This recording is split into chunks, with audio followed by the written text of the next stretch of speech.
Assalomu alaykum qadrdonlar. Sizlar bilan Shaxsiy fikr kanalining navbatdagi sonini ko'rishib turganimdan juda ham xursandman. Demak, bugungi videomizning mavzusi Yaqin Sharqqa bag'ishlanadi. Ya'ni ko'proq Isroil va Hamas o'rtasidagi navbatdagi to'qnashuvlarga. Juda ham bu bugungi videomiz mavzusi ko'ngilni xira qiladigan mavzu.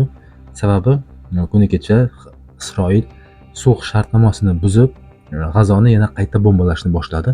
Va so'nggi chiqqan xabarlarga ko'ra 300 dan oshiq qurbonlar, tinch aholi qurbonlari, 300 dan oshiq qurbonlar qayd etilgan G'azodagi.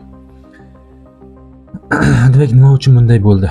Nima uchun Isroil sulh shartnomasini buzdi? Biz bu sulh shartnomasini buzishni tabiiy holida, chunki bu terrorchi tashkilot Isroilda hech qachon sulhga amal qilmaydi. Lekin fakt jihatdan olib qaraydigan bo'lsak, nega bunday bo'ldi? Buning eng tahlil qiladigan bo'lsak, eng katta sababi bu mana shu sulh jarayoni, jarayoni kuchga kirgandan keyin Hamasning mana shu garovga olganlarni topshirish marosimini shunday tashkil etdiki, bu Isroil uchun juda ham sharmandali holat bo'ldi.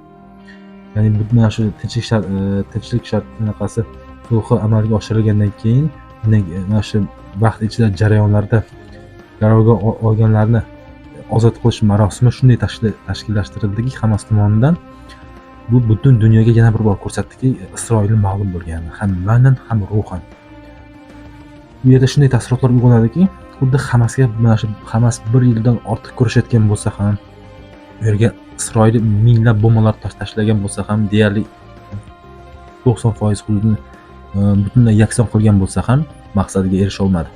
Hamas xuddi hech nima bo'lmagandek qaytib chiqib kelib, asirlarni topshiryapti. Bu juda ham sharmandali holat edi. Bunga chiday olmadi. Eng katta sababi, ya'ni sulhni buzganini Isroil bunga chiday olmadi. Ya'ni ruhan sindi. Juda ham alam qilib ketdi ularga. Ya'ni 1 yil biz nima bilan urushdik? Butun dunyoga terrorchi deb nima deydi? Genotsid uyushtirildi deb tan olinib bo'ldik. Shunchalik ko'p sharmandagarchiliklardan keyin ham ko'rinib qoldiki, ular maqsadiga yetisha olmagan. Yani bunga chiday olmasdan yana boshladi.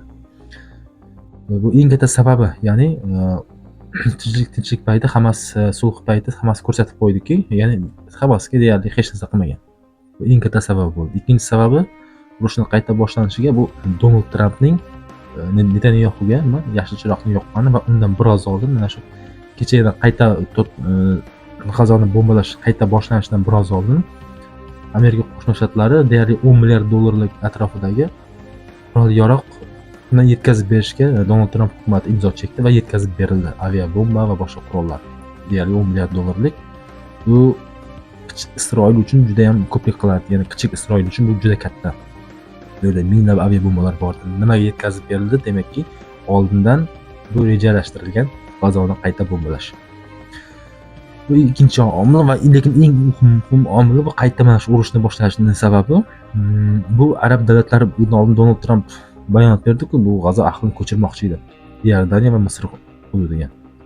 Mana shu ko'chirmoqchi bo'lganda bu Misr hukumati ham, Iordaniya hukumati ham bunga noroziligini bildirdi, ya'ni rozi bo'lmadi va butun arab ittifoqi davlatlari ham bunga qarshi bayonot berdi birgalashib.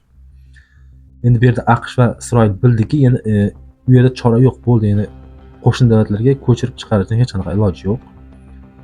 Demak, yagona sababi yagona yo'l ularni majburlab chiqarish, ya'ni qayta bombalash.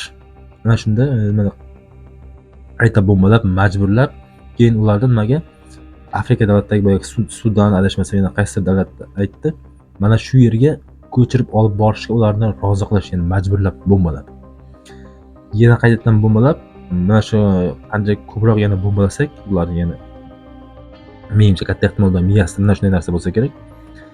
Yana ham ko'proq qiyinchilik tug'diramiz va shundan keyin G'azo ahli majbur bo'ladi, rozi bo'ladi, ya'ni o'sha Afrika davlatlariga ko'chib chiqishga.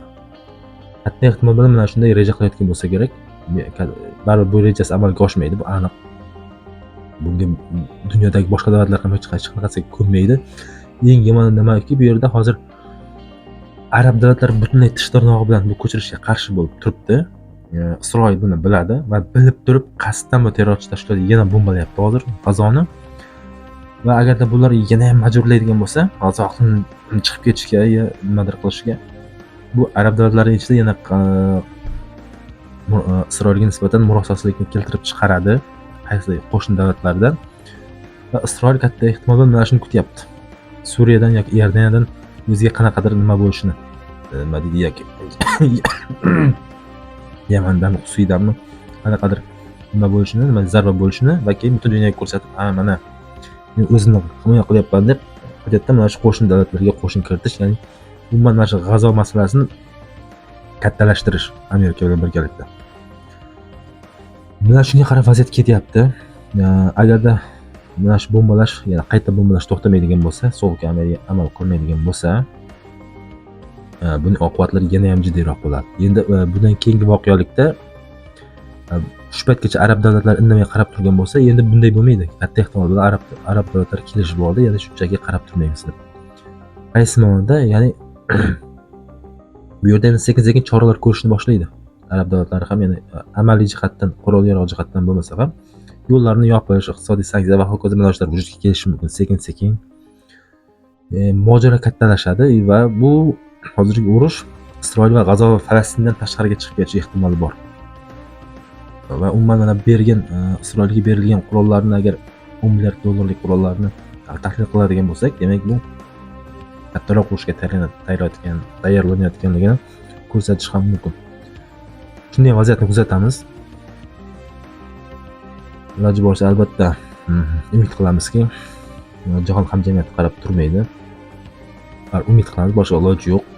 Yevropa ittifoqi va boshqa davlatlar ham hozir to'g'ri Yevropa ittifoqi hozir Ukraina masalasi bilan band. Lekin bunga ham baribir hujum Isroil mana bunday hurmat-jaqliqlariga endi Yevropa ham qarab turmasa kerak katta ehtimol bilan. Ular ham qanaqadir chora ko'rishni boshlaydi. O'zi umuman olganda Yevropa butunlay endi Yaqin Sharqdan masalasidan chiqib ketdi katta ehtimol bilan. Hech qaysi Isroilni qo'llash yoki uni hurmat-jaqliqlarga chidash bunaqasi yo'q, ularda ham niyati yo'q. O'zlarining muammosi yetadi. Shuning uchun endi Isroilning oldida faqatgina AQSh qoldi va afsuski AQSh tepasiga hozir Donald Tramp kelgandan keyin Netanyahuga to'liq yashil chiroqni yoqdi. Va mana shu yashil chiroqni yoqqandan keyin qurol-yarog' boyagi 10 milliard dollardagi qurol-yaroqni olgandan keyin qayta mana shu bombalashni boshladi. Demak, vaziyatni kuzatishda davom etamiz. Fikr-mulohazalaringizni kommentda kutib qolaman. Keyingi videolarda ko'rishguncha xayr, salomat bo'ling.